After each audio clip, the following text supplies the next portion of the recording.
اسے کہا جاتا ہے نا کہ تو اللہ رب العزت سے ڈر جو پہلے اللہ تعالیٰ سے نہ ڈرتا ہو، لیکن جو پہلے ہی اللہ رب العزت سے ڈرتا ہے، جو پہلے ہی اللہ رب العزت کی معرفت رکھتا ہے، جتنا کوئی اللہ کریم کی معرفت رکھتا چلا جاتا ہے اتنا وہ متقی ہوتا چلا جاتا ہے، جتنی کسی کو معرفت الہی حاصل ہوتی چلی جاتی ہے اتنا اس کے تقوی میں اضافہ ہوتا چلا جاتا ہے۔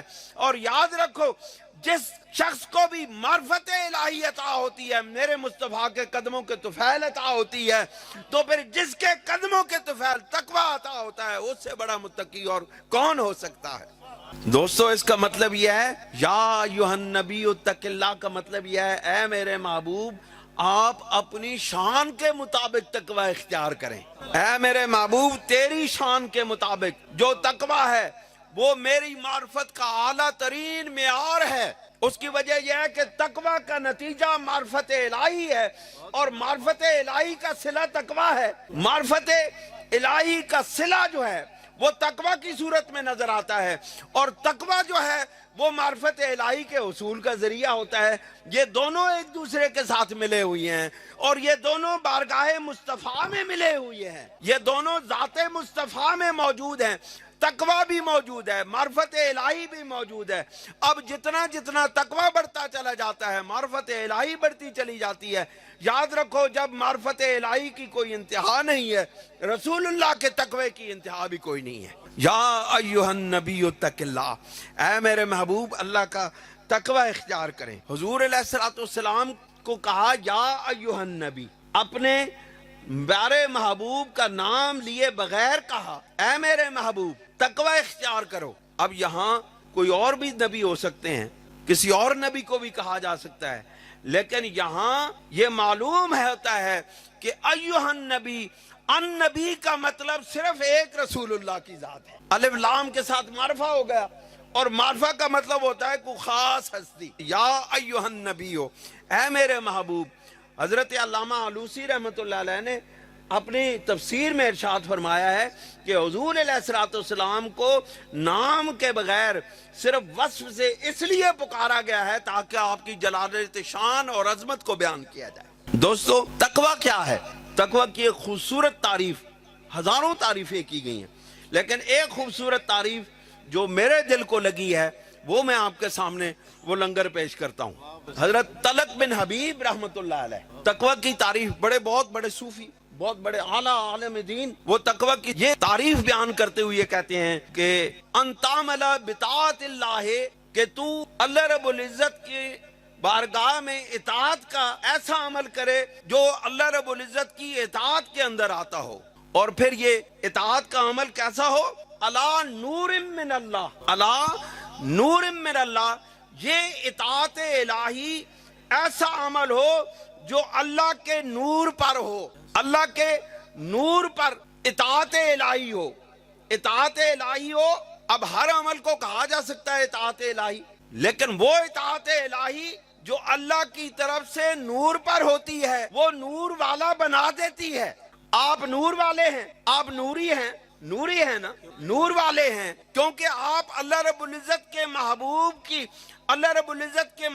کی سنت کے مطابق اطاعت الہی کرتے ہیں۔ تو اللہ تعالیٰ کے لیے تقوی کی یہ تعریف کی گئی کہ ان تعمل بطاعت اللہ، کہ تقوی یہ ہے کہ تو اللہ رب العزت کی اطاعت اس طرح کرے کہ علی نور من اللہ، کہ تو اللہ رب العزت کی طرف سے جو تجھے نور ملتا ہے اس کے اوپر کھڑا ہو جائے۔ پھر فرمایا دوسری بات یہ ہے کہ ترجو ثواب اللہ، کہ تو اللہ رب العزت کی طرف سے ثواب کی جستجو کرے۔ دوستو، اللہ کی طرف سے ملتے ہوئے انعامات کی جستجو، اللہ کی طرف سے ملتے ہوئے انعامات کی جستجو کرنا تقوی ہے۔ اور اللہ کا سب سے بڑا انعام کیا ہے؟ لقد من اللہ علی المؤمنین اذ بعث فیہم رسولا، اے مومنوں تم پر اللہ رب العزت نے سب سے بڑا احسان کر دیا ہے کہ اللہ تعالیٰ نے تمہارے اندر اپنا محبوب بھیجا ہے۔ ترجو ثواب اللہ، تقوی یہ ہے کہ تو اللہ رب العزت کی طرف سے انعامات کی جستجو کرے، آرزو کرے، تمنا کرے۔ پھر فرمایا وَأَن تَتْرُكَ مَعْصِيَتَ اللہ، اور یہ کہ تو اللہ رب العزت کی معصیت، اللہ رب العزت کی نافرمانی کو چھوڑ دے، یہ تقوی ہے۔ پہلا کیا؟ کہ تو اللہ رب العزت کی اطاعت کرے تو تو اس کی طرف سے ملنے والے نور پر ہے۔ اب یہاں کہا کہ دوسری بات یہ ہے کہ تو معصیت الہی کو چھوڑ دے، تو یہاں بھی کہا کہ علی نور من اللہ، یہاں بھی تو اللہ رب العزت کی طرف سے ملنے والے نور پر ہے۔ پھر فرمایا مخافت عذاب اللہ، کہ تو اللہ رب العزت کے طرف سے ملنے والے عذاب کا خوف رکھے، یہ بھی تقویٰ ہے۔ دوستو، لوگوں کے نزدیک عذاب کا معنی یہ ہے کہ اس بات کا خوف ہو کہ ہمارے اعمال اگر اللہ رب العزت کی بارگاہ میں قابل قبول نہ ہوئے تو ہمیں جہنم میں ڈالا جائے گا اور ہمارے جسموں کو آگ سے جلایا جائے گا اور ہمیں تکلیفوں میں مبتلا کیا جائے گا۔ یہ ہے عام لوگوں کی بات۔ جو عام لوگوں کے اندر خشیت الہی، خوف الہی کا تصور موجود ہے، وہ یہ ہے کہ جہنم میں ڈالے جانے سے ڈرنے کا نام خوف الہی، خشیت الہی ہے۔ لیکن اللہ والوں کے نزدیک خوف الہی یہ ہے کہ اللہ رب العزت کی رضا حاصل نہ ہو تو اس کو خوف الہی کہتے ہیں۔ اللہ رب العزت کی طرف سے رضا کا نہ ملنا، اللہ تعالیٰ کی خوشنودی کا نہ ملنا، اللہ والوں کے نزدیک خوف الہی، خشیت الہی کا باعث ہو جاتا ہے۔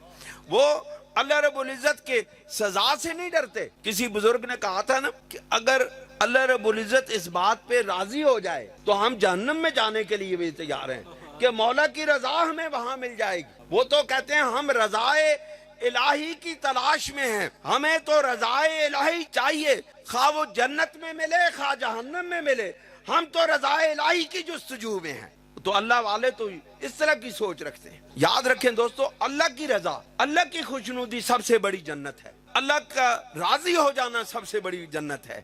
جنت کیا ہے؟ جنت صرف لذات کام و دہن حاصل کرنے کا نام تو نہیں، اصل جنت جو ہے وہ پھل کھانے کا نام نہیں۔ اصل جنت دنیا کے مثل انواع و اقسام کی نعمتیں حاصل کرنے کا نام نہیں ہے۔ اصل جنت جو ہے وہ دیدار مصطفیٰ کا نام ہے، اور اصل جنت جو ہے وہ دیدار الہی کا نام ہے۔ جب حضور سرور دو عالم صلی اللہ علیہ وآلہ وسلم نے ان کفار کی ان باتوں کو، ان پیشکشوں کو رد کر دیا تو اللہ کریم نے ارشاد فرمایا وَلَا تُطِعِ الْكَافِرِينَ وَالْمُنَافِقِينَ، اے میرے محبوب آپ کافروں اور منافقوں کی پیروی نہ کرنا۔ یہاں ایک بڑے عجیب و غریب قسم کا خیال پیدا ہوتا ہے کہ وہ رسول کریم صلی اللہ علیہ وسلم جو کفر سے، منافقت سے ایمان کی طرف لے جانے والے ہیں، جو لوگوں کو اللہ رب العزت کے ساتھ جوڑ دینے والے ہیں، جو اللہ کریم کے ساتھ ملانے والے ہیں، وہ کس طرح کفر اور معصیت کی، منافقت کی اتباع کر سکتے ہیں؟ لیکن اہل اللہ نے یہاں پہ نکتہ بیان کیا ہے۔ وہ کہتے ہیں کہ یہاں پر کفار اور منافقین کی اتباع کا امکان موجود نہیں تھا، لیکن اللہ رب العزت لوگوں کو بتانا چاہتے ہیں کہ میں اپنے محبوب کے بارے میں اتنا کانشیس ہوں، میں اپنے محبوب کے بارے میں اتنا محتاط انداز طرز عمل رکھتا ہوں کہ میں اس بات کے امکان کو بھی برداشت نہیں کر سکتا کہ کوئی یہ کہے کہ کفار اور منافقین کی میرا محبوب اطاعت کرتا ہے۔ سمجھے کہ نہیں جی؟ کہ اطاعت کفار اور منافقین اس کا تو امکان ہی موجود نہیں ہے، لیکن اللہ رب العزت اس بارے میں صوفیاء کہتے ہیں، یہ بتانا چاہتے ہیں کہ میں اپنے محبوب کے اس طرز عمل کے بارے میں اتنا محتاط ہوں کہ میں کسی کو گمان بھی نہیں کرنے دیتا کہ میرا محبوب کفار اور منافقین کی اطاعت کرے گا۔ اس لیے فرمایا کہ اے میرے محبوب آپ اس طرح کا طرز عمل اختیار کریں تاکہ اپنے تو اپنے، غیر بھی آپ کی طرف گمان نہ کریں کہ آپ نے کسی بات کو، کفار کی بات کو مان لیا، منافقین کی بات کو مان لیا۔ عام لوگوں نے کہا نا کہ جو یا ایھا النبیوں کو نہیں مانتے ہیں، یا ایھا النبی، یا کو نہیں مانتے ہیں، نبی کے غیب کی خبریں دینے والے کی اس معنی کو نہیں مانتے ہیں، انہوں نے کہا اللہ رب العزت نے رسول اللہ کو تقوی اختیار کرنے کا کہا، اللہ رب العزت نے رسول اللہ صلی اللہ علیہ وسلم کو اطاعت اور منافقوں کی اور کفار کی اطاعت سے منع کرنے کی تنبیہ کی۔ تنبیہ جو ہے وہ اپنوں کو نہیں کی جاتی، اپنوں کو پیار سے آنے والے حالات سے آگاہ کیا جاتا ہے، اپنوں کو تنبیہ نہیں کی جاتی، اپنے کو جھڑکا نہیں جاتا، اپنوں کو تو پیار سے سمجھایا جاتا ہے کہ اے میرے محبوب آنے والے وقت میں یہ حالات پیدا ہونے کا امکان ہے۔ تو دوستو، اللہ رب العزت نے اپنے محبوب کے اوپر اپنی رحمت کی یوں چادر تانی اور کہا کہ میرا محبوب میری حفاظت میں ہے. اب کوئی کافر اور منافق یہ نہ سوچے کہ رسول اللہ ہماری بات مان لیں گے. یہ مانا کرو تو تمہیں پتہ بھی چلے کہ تم رسول اللہ کے غلام ہو. اب رسول اللہ کی طرف کفار اور منافقین کی اطاعت کی نسبت کرنا کہاں کا ایمان ہے؟ ایمان یہ ہے کہ یہ کہو کہ رسول اللہ اپنے اللہ رب العزت کی اس طرح حفاظت کی چادر میں لپٹے ہوئے تھے کہ کوئی کافر اور کوئی منافق اور کوئی شخص بھی دنیا کا یہ گمان بھی نہیں کر سکتا کہ ہمارا محبوب کفار اور منافقین کی طرف آنکھ بھی اٹھا کے دیکھ لے. ادھر کہتے ہیں غیب کی خبریں دینے والا، اور غیب کی خبریں دینے والوں کو یہ بھی معلوم نہ ہو کہ کفار اور منافقین کیا سوچ رہے ہیں. پھر یہ پہلا والا معنی غلط ہو گیا یا دوسرے والا معنی غلط ہو گیا ہے؟ یا پہلے والے معنی کو غلط ماننا پڑے گا نعوذ باللہ، یا دوسرے معنی کو غلط ماننا پڑے گا. جو غیب کی خبریں دے، دیکھیں اللہ رب العزت کی بات حکمتوں سے بھری ہوئی بات ہوتی ہے. اس میں کوئی ویسے الفاظ نہیں ہوتے، ان الفاظ کے اندر اللہ رب العزت نے معانی کا سمندر ڈبویا ہوتا ہے. اللہ رب العزت یہاں پہ یا ایھا الرسول نہیں کہا، کوئی اور کسی لقب سے نہیں پکارا، یا ایھا النبی کہا، تاکہ لوگوں تمہیں معلوم ہو جائے کہ کفار اور منافقین جو کچھ لے کر آئے ہیں میرے محبوب کو، میرا محبوب پہلے ہی سے جانتا ہے. یا ایھا النبی اتق اللہ ولا تطع الکافرین والمنافقین. اے میرے محبوب آپ ایسا تقوی اختیار کریں، آپ اپنے رب کے اتنے قریب ہو جائیں. دوسرا معنی آپ لیں، اب یہ خیرات لیں. آپ تقوی کیا ہے؟ اللہ کا قرب ہوتا ہے تقوی. اے میرے محبوب آپ اپنے رب کے اتنے قریب ہو جائیں کہ کوئی کافر اور منافق آپ کی بارگاہ کے قریب بھی نہ آ سکے. آپ اللہ کے قریب ہو جائیں تاکہ کافر اور منافق آپ کے قدموں تک بھی نہ پہنچ سکیں. اس کو کہتے ہیں یا ایھا النبی اتق اللہ. اے میرے محبوب آپ اللہ کا اتنا قرب پا لیں، یا اے میرے محبوب آپ نے اللہ کا اتنا قرب پا لیا ہے کہ اب کوئی کافر اور منافق آپ کے در اقدس کی دہلیز کو بھی نہیں چھو سکتا ہے. آپ دیکھیں کوئی کافر وہاں پہ جاتا ہے، کوئی منافق در رسول پہ جاتا ہے، وہ در رسول پر منافقوں کو یوں باہر نکال دیتے ہیں، ہاتھ سے انگلی سے پکڑ کر کوئی وہاں پہ جانا بھی چاہے منافقوں کو نکال دیتے ہیں، ان کے دلوں کو تنگ کر دیتے ہیں کہ وہ یہاں سے بھاگ جاتے ہیں.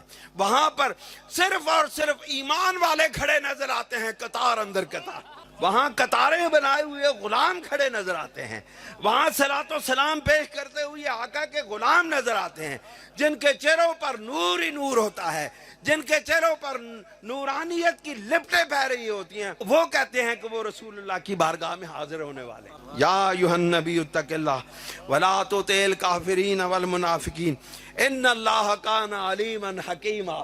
اب پھر کہا یہاں پر، اب کفار اور منافقین کی شرارتوں کا ایک اور جواب دیا. جو لوگ کہتے ہیں تنبیہ کر دی ہے، اللہ رب العزت پھر کہتا ہے لوگوں تم میرے محبوب کے علم پر تو شک کرو تو بے شک کرو، لیکن میں تو علیم بھی ہوں اور حکیم بھی ہوں. کیا میں اپنے نبی کے دروازے تک منافقوں اور کافروں کو جانے دیتا ہوں؟ اگر تم کہتے ہو نبی نہیں جانتے تو نہ مانو. اللہ رب العزت کہتے ہیں میں تو حکمتوں والا ہوں، میں تو علم والا ہوں. مجھے تو علم ہے کہ کون میرے محبوب کی دربار میں باادب جاتا ہے اور کون ایمان لے کے جاتا ہے اور کون کفر لے کے جاتا ہے. تم نہیں جانتے تو نہ جانو، ہم تو جانتے ہیں. ان اللہ کان علیما حکیما. بے شک اللہ رب العزت تو اس بات کا زیادہ حق رکھتا ہے کہ وہ اتنا بڑا عالم اور حکمتوں والا ہے کہ اس کے کم از کم علم پر شک نہ کیا جائے. دوستو پھر اللہ رب العزت نے ایک اور بات کو کھولا ہے. دیکھو اللہ تعالیٰ اپنے محبوب کے شان کے بارے میں بہت سینسٹیو ہے. اللہ تعالیٰ اپنے محبوب کے شان کے متعلق بہت ہی حساس ہے. وہ بہت محتاط انداز میں ایک ایک قدم کو، ایک ایک لفظ کو دیکھتا ہے کہ میرے محبوب کی بارگاہ میں ایک اٹھنے والا قدم کیا ادب کے ساتھ اٹھا ہے اور کیا زبان سے نکلنے والا لفظ میرے محبوب کی شان کے مطابق نکلا ہے کہ نہیں نکلا ہے. وہ تو اتنا اندازے لگاتا ہے. پھر کہتے ہیں کہ لوگوں نہ مانو، تم نہیں مانتے ہو تو نہ مانو. اللہ رب العزت کا ہے میرے محبوب ان لوگوں کو چھوڑ دے، یہ مانتے ہیں تو مانے، نہیں مانتے تو نہ مانے. تو پھر اللہ رب العزت کس کی بات مانے تیرا محبوب؟ اللہ کہتا ہے وَاتَّبِعْ مَا يُوحَىٰ إِلَيْكَ، اے میرے محبوب اب وہ بات جو تیرے اور میرے درمیان راز کی بات ہے، اب ہم دونوں مل کے کوئی راز کی بات کرتے ہیں، جو وحی آتی ہے وہ راز الہی ہوتی ہے، جب تک نبی اس کو ظاہر نہ کرے وہ راز الہی ہے، اور راز الہی ظاہر ہو کے بھی راز رہتا ہے۔ لوگوں اس بات کو سمجھنے کی کوشش کرو، وحی الہی راز الہی ہے، اور راز الہی ظاہر ہو کے بھی راز رہتا ہے جب تک محبوب اس کے اوپر سے چادر نہ ہٹا دے، جب تک محبوب اس کے معنی کھول نہ دے، جب تک محبوب جتنا چاہے اس کے معنی کھول دے، بس اسی تک اس کے معنی لوگوں کو معلوم ہو سکتے ہیں۔ لیکن اس کے باوجود حضور علیہ السلام نے فرمایا ہے کہ اس قرآن مجید کے ہر حرف کے 7 معنی ہیں، ابھی تو ہم نے آدھا بھی بیان نہیں کیا ہے۔ اللہ رب العزت کے محبوب نے تو ابھی لفظ کھولے ہیں، ابھی راز نہیں کھولے، اب وحی الہی کے لفظ بتائے ہیں۔ ارے تم لفظوں کو بھی برداشت نہیں کر سکتے تو راز کو کیسے برداشت کرو گے؟ یہ وحی الہی ہے، یہ خاص اللہ رب العزت کا خاص کرم ہوتا ہے، اللہ رب العزت کا خاص راز ہوتا ہے جو اپنے محبوب کو عطا ہوتا ہے، اور محبوب اپنے خاص غلاموں کو یہ راز عطا کرتے ہیں جو ایک سینے سے دوسرے سینوں میں منتقل کر دیتے ہیں، اور اسی کو تصوف اور روحانیت کہتے ہیں۔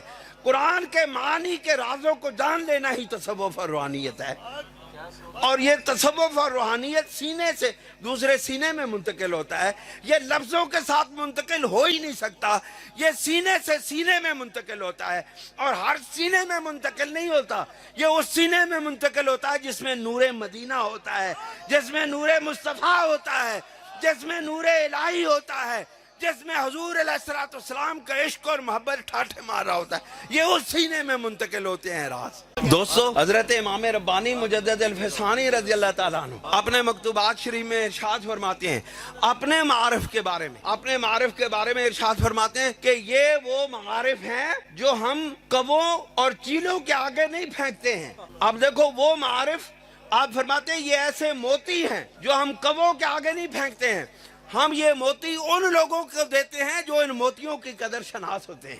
دوستو، اللہ کے محبوب کے غلاموں کے غلام جتنے مرضی کہتے جاؤ غلام، ان غلاموں کا غلام حضرت مجدد الفسانی جب موتی معارف کے موتی کووں اور چیلوں کے آگے نہیں پھینکتے تو رسول اللہ صلی اللہ علیہ وسلم وحی الہی کے راز کوے کھانے والوں کے پاس کیسے پھینک سکتے ہیں؟ کوے کھانے والوں کے آگے کیسے پھینک سکتے ہیں؟ وہ کووں اور چیلوں کے آگے نہیں پھینکتے، اللہ کے محبوب کوے کھانے والوں کے آگے یہ نہیں پھینکتے۔ اللہ کریم ارشاد فرماتے ہیں وَاتَّبِعْ مَا يُوحَىٰ إِلَيْكَ، اے میرے محبوب ہم نے جو آپ کے ساتھ بھئی خاص آپ کی طرف، بھئی خاص الخاص آپ کی طرف وہی نازل کی ہے۔ ایک ہوتے ہیں خاص، ایک ہوتے ہیں اخوص الخواص۔ اب یہ ان اخوص الخواص کے بھی خاص ہیں جو رسول اللہ صلی اللہ علیہ وسلم کی ذات ہے، یہ تو اخوص الخواص وہ ہیں جو رسول اللہ کے قدموں سے نور حاصل کرتے ہیں، ان کو اخوص الخواص اولیاء کہتے ہیں۔ اب یہ جو راز کی بات ہے یہ وحی الہی ہے، وہ اللہ کہتے ہیں یوحا الیک، اے میرے محبوب، اے میرے نویکلے محبوب، ہم نے یہ وحی بس صرف تیری طرف ہی بھیجی ہے، اس کی اتباع کریں، جو ہم تجھے کہتے ہیں میرے محبوب اس کی اتباع کریں۔ اس کا یہ مطلب ہے اللہ کے محبوب اللہ رب العزت کی وحی کی اتباع میں اس طرح مستغرق ہیں، اس طرح اس کے اندر ڈوبے ہوئے ہیں کہ وہ کفار اور منافقین کی اتباع کرنا تو سوال ہی پیدا نہیں ہوتا، وہ تو اتباع وحی الہی میں مستغرق ہیں۔ اب یا تو وحی الہی کے اندر ایک اتباع کرنے والا وہ کفار اور منافقین کی کیسے اتباع کر سکتا ہے، یہ بھی سوال رد ہوتا ہے۔ یہ سوال بھی رد ہوتا ہے کہ ایک طرف کہتے ہو کہ وہ وَاتَّبِعْ مَا يُوحَىٰ إِلَيْكَ، جب اللہ حکم دیتا ہے میرے محبوب اس وحی کی پیروی کرو جو ہم آپ کی طرف بھیج رہے ہیں۔ اب جو وحی والا بھی ہے، جو غیب کی خبریں جاننے والا بھی ہے، وہ کیا کفار اور منافقین کی ان حرکتوں کو نہیں پہچان سکتا جس کو عام مسلمانوں نے، آپ کے غلام نے پہچان لیا تھا؟ تبھی تو عمر فاروق رضی اللہ تعالیٰ نے کہا تھا یا رسول اللہ اجازت دیں ان کی گردن اڑا دوں۔ رسول اللہ کے غلام نے سمجھ لیا